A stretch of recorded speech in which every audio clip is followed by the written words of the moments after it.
Praise the lord. దేవుని నామంలో మీకందరికీ శుభములు కలుగును గాక. గత వాక్య భాగంలో మనం చదువుకున్నట్లయితే మోషే గారు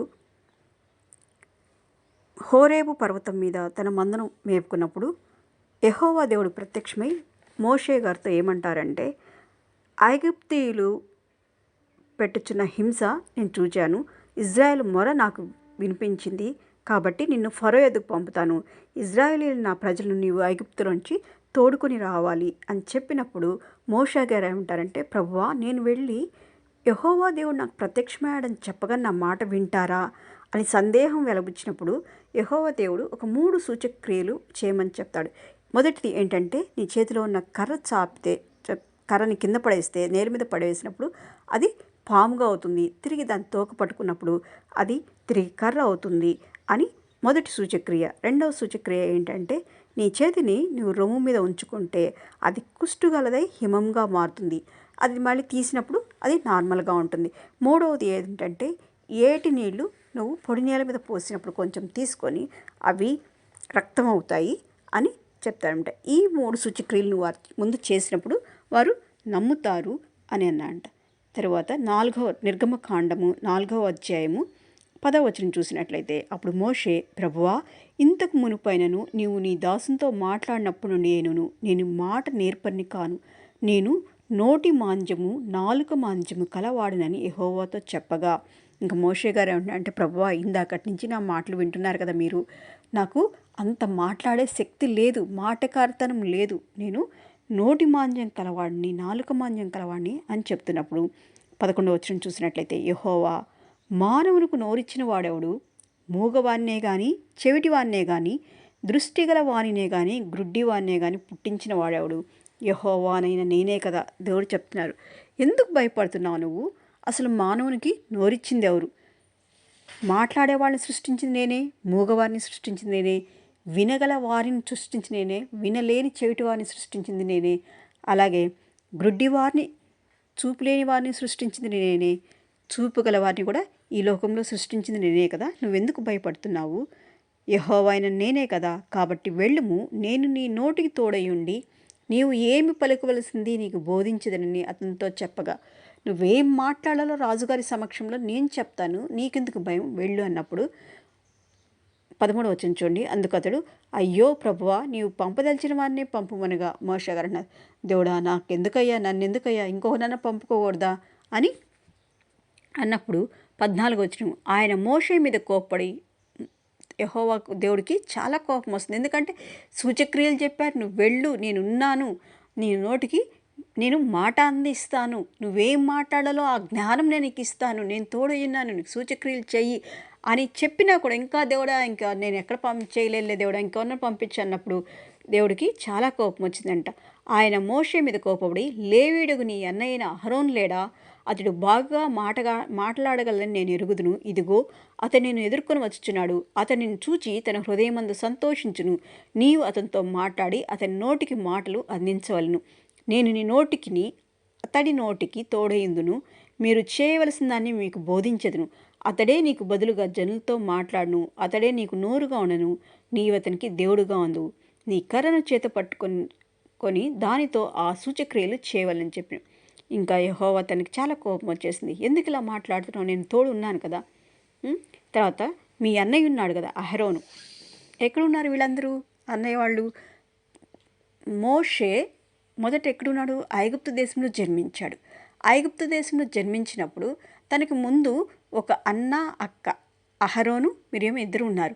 తర్వాత ఈ మోషే గారు జన్మించే టైంకి అప్పుడు ఉన్న ఫరో రాజు ఏం చెప్పారంట, ఈ ఇజ్రాయెల్ బాగా ఉన్నారు, ప్రబలిపోతున్నారు జనము, వీళ్ళు ఇంకిలా అయిపోతే మన మీదకి శత్రువులు వచ్చినప్పుడు వాళ్ళతో కలిసి వీళ్ళు మనతో యుద్ధం చేస్తారేమో అని చెప్పేసి పుట్టిన ప్రతి పిల్లవాడిని నదిలో పారేయండి అని చెప్పేసి ఒక చట్టం తీసుకొచ్చారు.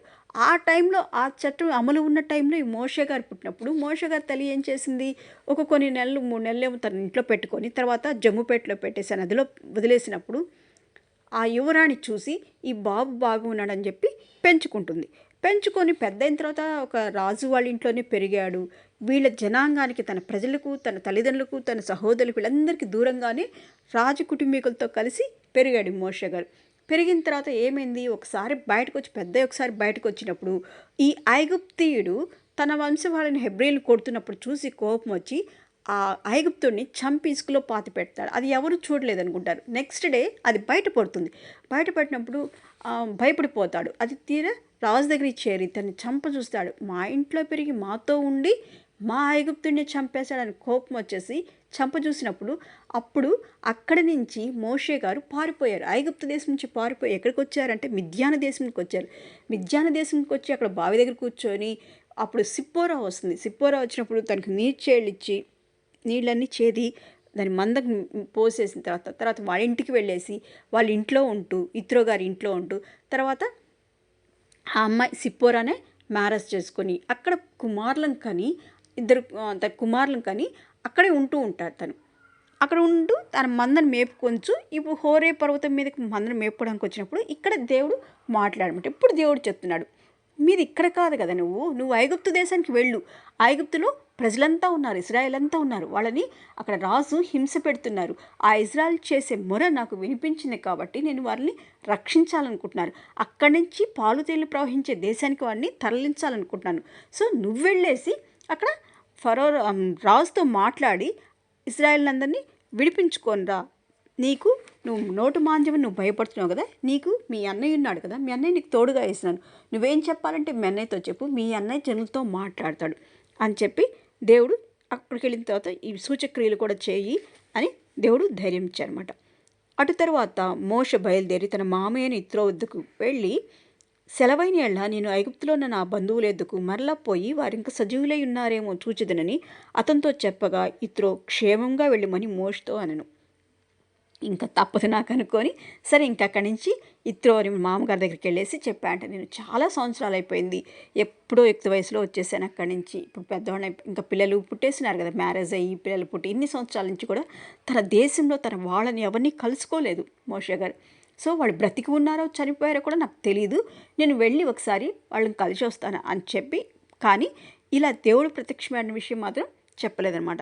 ఇంతవరకే చెప్పి నేను కలుసుకొని వస్తానని చెప్పినప్పుడు ఇత్రో క్షేమంగా వెళ్ళమని చెప్పాంట. అంతటి యెహోవా నీ ప్రాణమును వెతికిన మనుషులందరూ చనిపోయారు కనుక ఐగుప్తుకు తిరిగి వెళ్ళమని మిద్యానులో మోషేతో చెప్పగా, ఇంకా మోషేకి లోపల కొంచెం భయం ఉంటుంది కదా, అందుకని దేవుడు ఏం చెప్తున్నా అంటే, నిన్ను చంప చూసిన వారందరూ చనిపోయారు, నువ్వు ఇప్పుడు ఎవరికి తెలియదు, అక్కడ ఇన్ని సంవత్సరాలు అక్కడి నుంచి వచ్చేసావు, నువ్వు వెళ్ళినా ఎవరికి తెలియదు, సో నువ్వు ధైర్యంగా వెళ్ళొచ్చు, అలాంటి భయం ఏం పెట్టుకోవద్దు అని చెప్పాయంట.